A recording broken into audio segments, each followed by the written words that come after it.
The reality is you're probably going at different speed limits. And I know with my relationship, I'm at a total different speed limit when it comes to wealth creation than my future wife of 2 hours from now.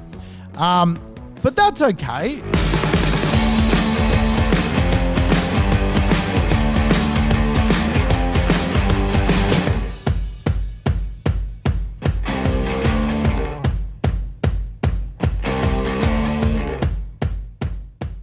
Welcome to the Urban Property Investor. I'm your host, Sam Saggers, here to help you crack the code of real estate wealth.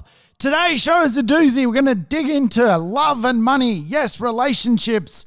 A critical part to building wealth is, of course, being in happy relationships. For many people who certainly choose to get married, building wealth together is a bit of a science. As we know, there is a lot of pitfalls when it comes to wealth, relationships, and real estate.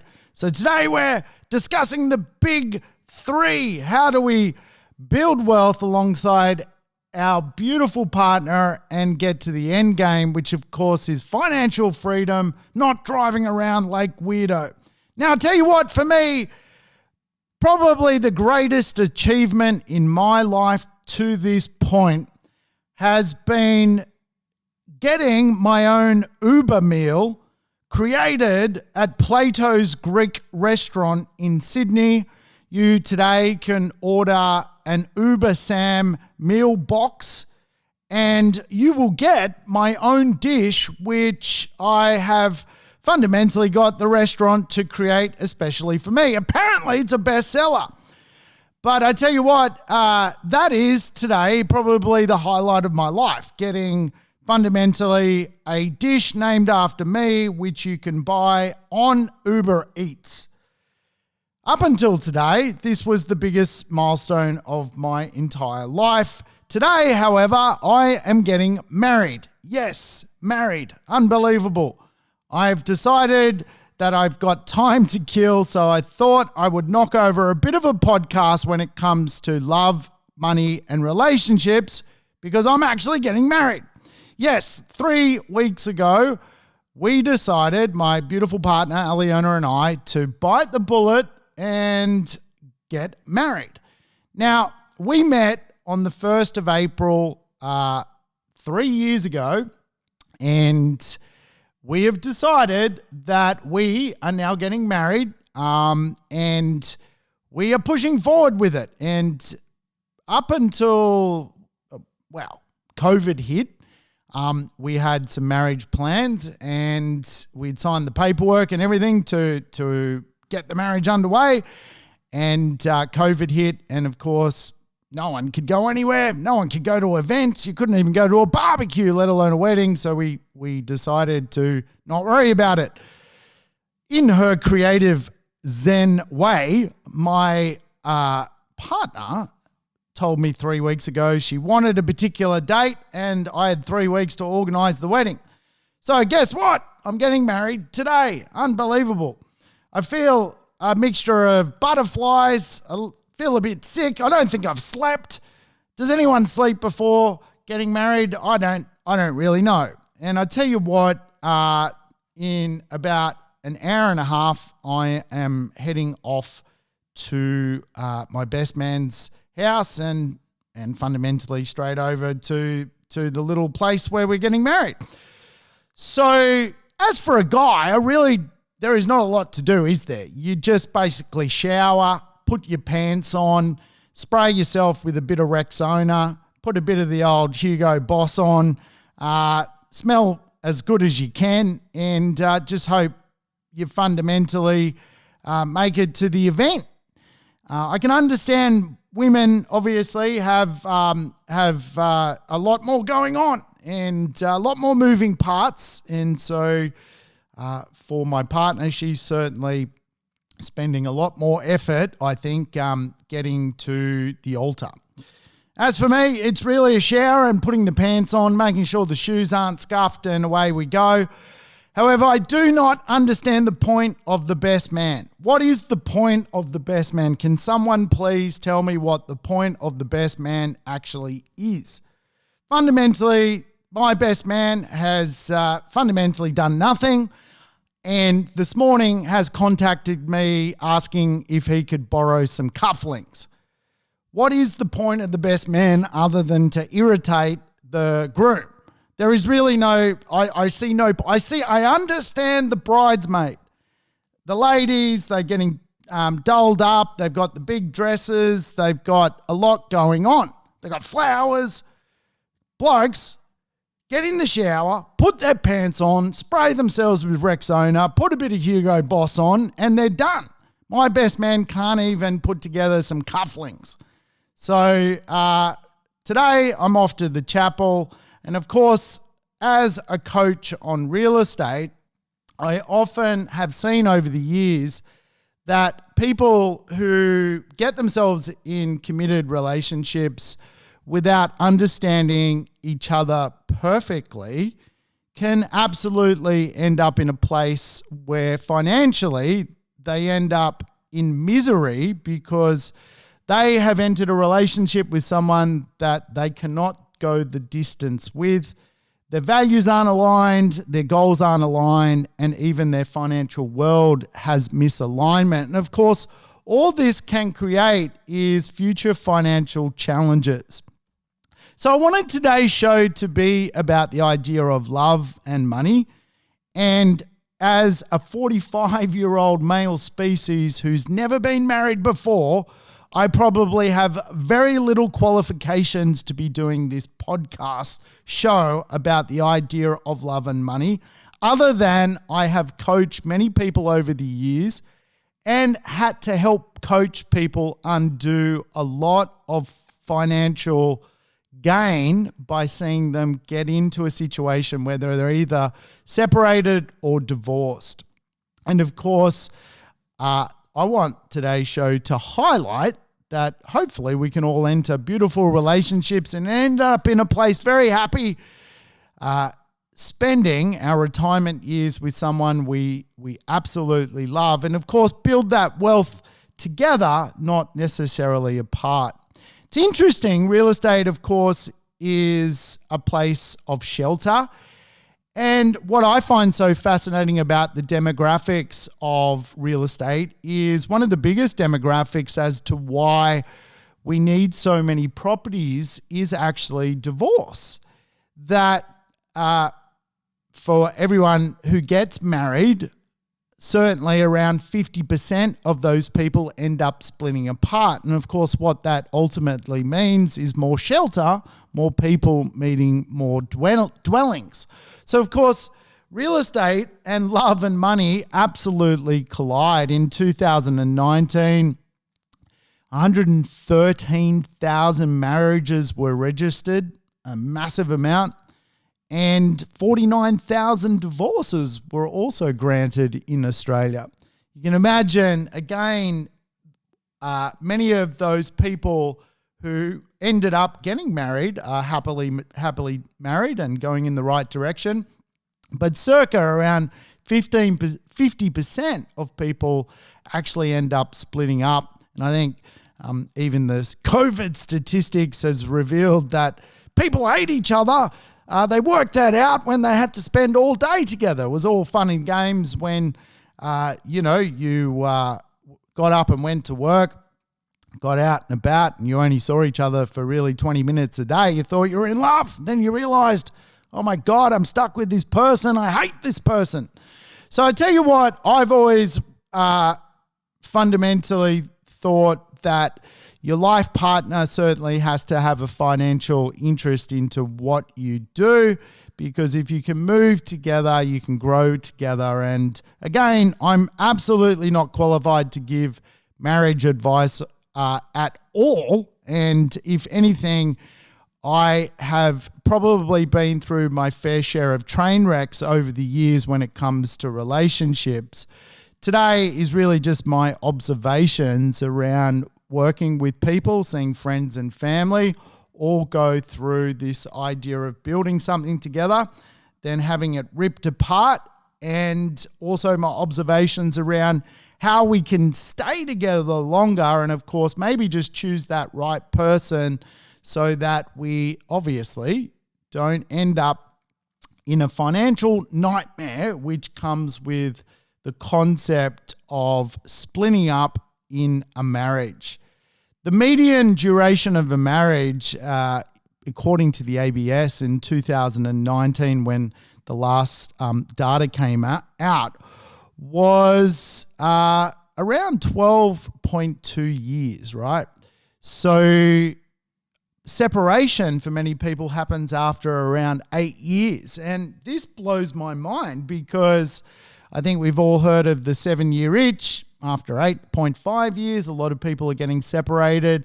And after 12.2 years, a lot of society is absolutely fed up with each other and moving in a different direction. And of course, when you think about the property market also works in a cycle. And we are seeing almost marriages mirror the property marketplace, with the average divorce rate being about 13 years. The average property cycle is also about that period.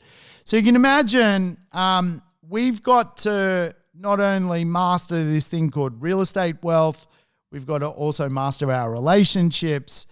And I often know that real estate vulnerability does come through people's psychology and also their relationships. So today we're all talking about the big marriage, and of course I'm getting married, but certainly I think a lot of people end up in a place where they don't want to be with the person that they've got to know perhaps earlier in their life and they've fallen out of love, and that can lead to a financial challenge. I'm going to talk about how to avoid that financial challenge today, and we're going to talk about some of the rules I think you should adopt as a partnership to get to the end game, which is financial freedom. All right, so let's face it, there's a lot of stereotypes floating around when it comes to relationships. Arguably, men have lost their masculinity today. That's a big conversation piece. And of course, there's plenty of girls out there with daddy issues or whatever it may be. And I think one of the things that helped me get to a place where I finally met the one which I want to marry is understanding my love languages, right? And there's a great book out there called The 5 Love Languages. And I think for me, when I analyzed my early relationships, I was probably either a little bit immature to pull the trigger on getting married. And for a lot of the relationships I was in before I met, obviously, the beautiful person I'm marrying right now is love languages. I was in relationships with people who didn't understand me and I didn't understand them. And I'm really grateful that for both them and me, the people who I dated before my wife came along or wife-to-be came along, that I got to understand this thing called love languages, because it has taught me really that I'm connected to a certain type of soul, and being with the wrong person just absolutely, is a bit soul destroying, really. And that is why I think a lot of people end up in a dysfunctional place when it comes to relationships, because fundamentally they want different experiences of love. So what are the 5 love languages? Well, the first one is quality time, spending meaningful time with people, quality time. The second one is giving gifts, basically showering people with little gifts. Next one is acts of service, someone who does something for you maybe, or you do something for them. That could be like doing the dishes or a little gesture which really makes your heart sing. The fourth one is words of affirmation. Words of affirmation are fundamentally when someone says, you look so good today, or I really love you, or Oh, you're so funny. Like whatever that is, it's like these words of encouragement. And then the fifth one is physical touch, that some people really love, getting hugs and holding hands and all this kind of stuff. Now, what I found over the years is when my love language doesn't speak to someone else's love language, we don't connect. And we end up in a place, and in my past relationships, I've ended up in a place where my partner of the past might like acts of service and quality time, and then I like something completely different. And of course, that has led to us fundamentally living two parallel worlds. So, after 45 years of trying, after 3 years in this relationship, I realize I'm with someone and we speak the same love languages. And because I speak the same love language as Aliona, we like the same things. And of course, we fundamentally do not have to work so hard to make the relationship tick. It just does, because I know what her vices are and she knows what my vices are. I know what her love language is and she knows what my love language is. And together, I think we paint a stronger picture. But certainly, a lot of people obviously go into a relationship with someone else with the best intent. And a lot of people financially are better off going into a relationship with someone else to build wealth, because two incomes are fundamentally much better than one when it comes to buying power of real estate. But also, divorce is a big demographic driver in the real estate community. And I have seen so many, friends who got married in the late 20s today are in a situation where they are separated and actually starting their second life or their second marriage to someone else.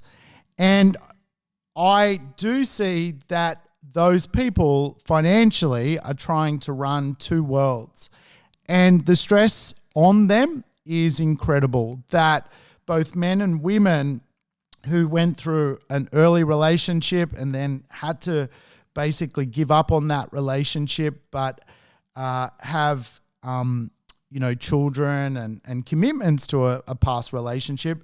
For many people, they are running two financial worlds right now. And of course, I think for many property investors who end up in this place, they can end up in a situation where a lot of their assets end up being split apart. And of course, a lot of that future wealth gets obliterated by just not understanding how to work together in a relationship financially. So some of the other real challenges, of course, is, there is a gender gap of wages here in Australia.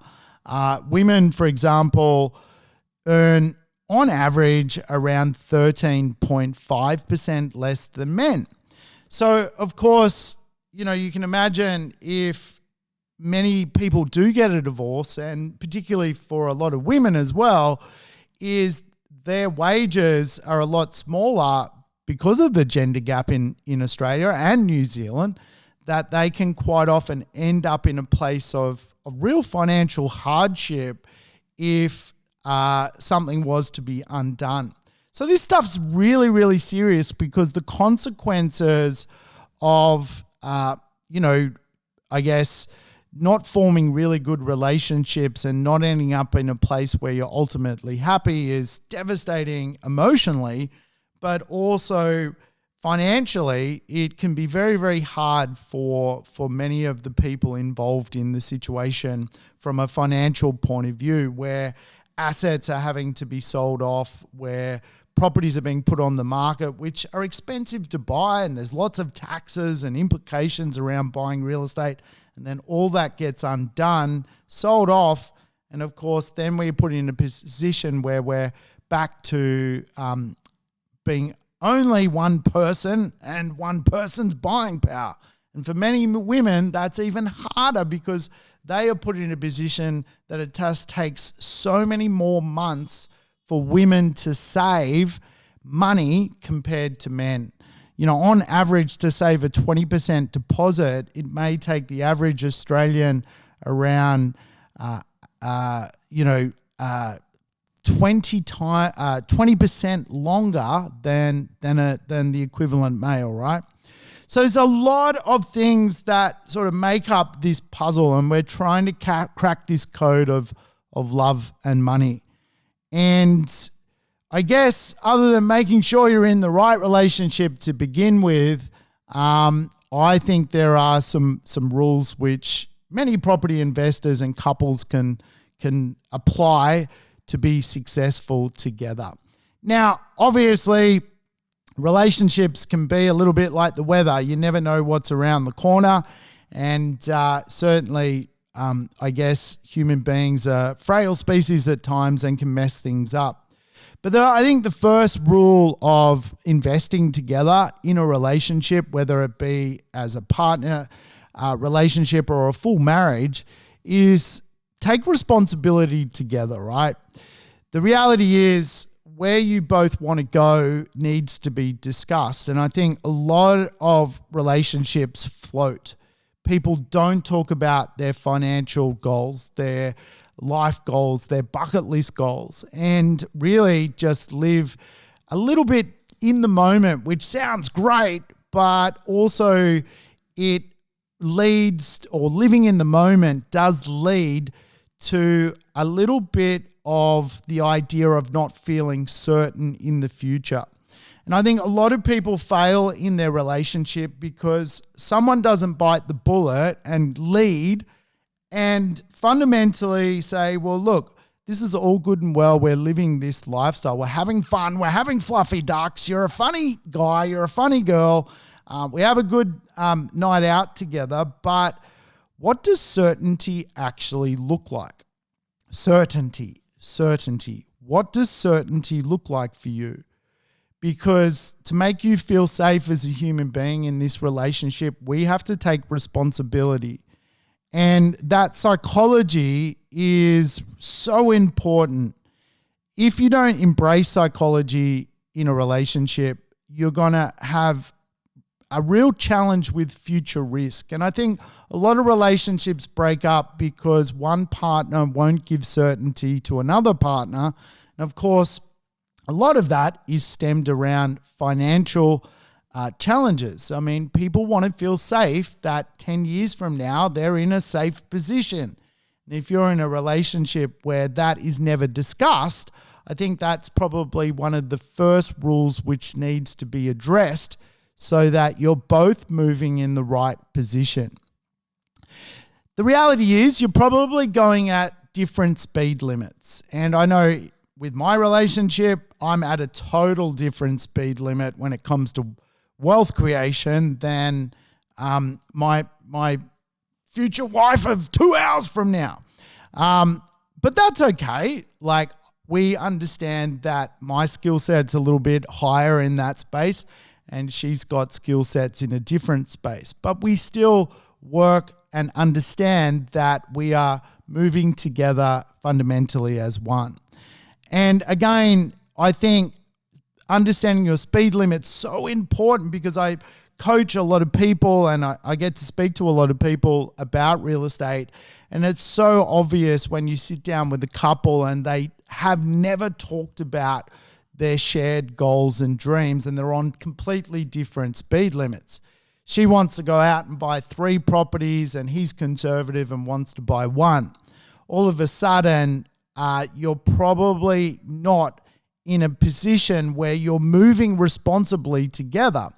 And I think it's so important to map out a financial roadmap for the both of you, And again, I'm doing some coaching at the moment, and one of the couple is probably on a faster speed limit, is a little bit more conscious that certainty is something they want to solve when it comes to the financial world they live in and wants to act.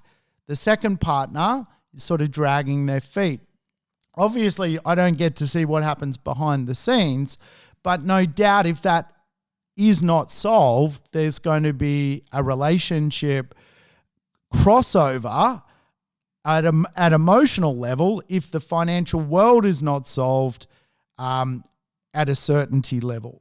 And so I think this stuff is so critical. And, I certainly have seen families get torn apart by not understanding how to move at the right speed limit together.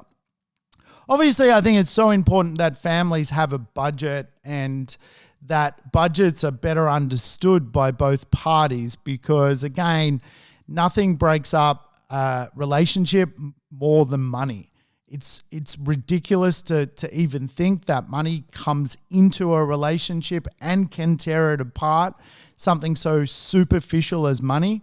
But it does, because money actually means certainty to people. And when fundamentally people are taking the piss around money and don't even understand basic budgeting, then of course people spend at different speed limits, save at different speed limits, and then there is going to be certainly a conflict for many people if mortgages and bills and bigger ticket items are fundamentally one person's responsibility and potentially the other person, well, they are taking the piss when it comes to this idea of building a stronger, better team and a journey together. So I think we've got to be honest about money. You've probably heard my money shame story. If you haven't, go back and listen to Money Shame, Chernobyl Boy. I've done episodes on that kind of stuff. There are good bits to money. There are bad bits to money. And certainly money does make people feel vulnerable. Financial security is something that everybody wants. And you don't have to be an expert on psychology to understand that. I mean, basic year 12 psychology around Maslow teaches us a basic human need for people is, without question, a level of certainty. So I think for most relationships, certainly setting some common goals and common themes around the relationship is so important. You've got to map out your joint bucket list. You've got to think about where you're going to take this relationship on all sorts of levels, whether that's establishing a family or building your financial masterpiece. You fundamentally, once you get married, you've got to start to think about what that means in a joint relationship. And I personally think doing some joint education together is a really, really good and powerful way to build muscle. And if that's financial muscle or money muscle, well, that may be doing some education and groups around property, right? That is a great way to develop together and to understand each other's world, bring in more certainty into each other's landscape, and move forward together. I often think having a relationship or investing with someone else is really a joint venture. And joint ventures are a great way to get ahead. And I really do think being in a committed relationship with someone else where you're both at the point where you're investing together is absolutely a joint venture in some respects. And again, I think the big mistakes that joint ventures of all types create for themselves is, one, not having clear goals. Two, not understanding the pub rule, the guideline, the pool rules, right? When there's no clear guidelines around who takes action and process and inaction, then people are going to get burnt or feel bitter. And really not dealing with problems just creates more problems. So the three biggest mistakes I see: no goals, no guidelines, and not dealing with the problem to begin with, which again just throws more hardship into the idea that as a relationship, if you're moving in a financial direction together, you've got to sort of map some of this stuff out, write it down, and actually take it seriously. So as for me, today's the big day. I'm off to the wedding chapel. It's going to be a short episode today. I really apologize for that. It's a little bit of a clash with my timing. I'm a little bit nervous. After this, I'll go freshen up and put on my victory suit and go and stake my claim to a beautiful young bride, which I hope to be happily married forever for. But I don't enter the relationship without, understanding, where I am in my life and also what my love languages are and her love languages. And I really feel that I think we can make a good life together. So, hey, thanks for listening. I hope this episode has maybe made you think about improving your relationship with your partner. Maybe you can just sit down and start to map out some easy goals. There's some great books on goal setting. The main thing I think to walk away with today is know your speed limit, work with your partner's speed limit, and have the same goals and journey mapped out so that you give each other certainty. Take financial issues off the table because there are so many better things to be worrying about rather than money. But money absolutely destroys more relationships than you can imagine. I think we've all seen the results of, for example, children of divorce. We've seen the results of families which split apart, and there really is no winners, right? So I think it's really important at a bare ass minimum. Financial security for many people is one of their highest values. So if you can start to understand your partner's highest values, and if that is financial security, you've probably got to do something about it. And that means potentially investing together, moving together as one. And of course, the ultimate outcome of investing together is so important because you'll have more buying power. So you can own more properties and you can certainly potentially double your wealth position by working with someone collectively to a common goal. And I think some of the strongest relationships I've bear witness to have certainly had their ups and downs, as any relationship is bound to have over the years. But looking at them now as they've gone through an investment journey together for, say, some 2 decades, those couples are just in such a magnificent, happy place. And one of my special clients, a lady called Donna, recently bought her dream home in Mossman here in Sydney.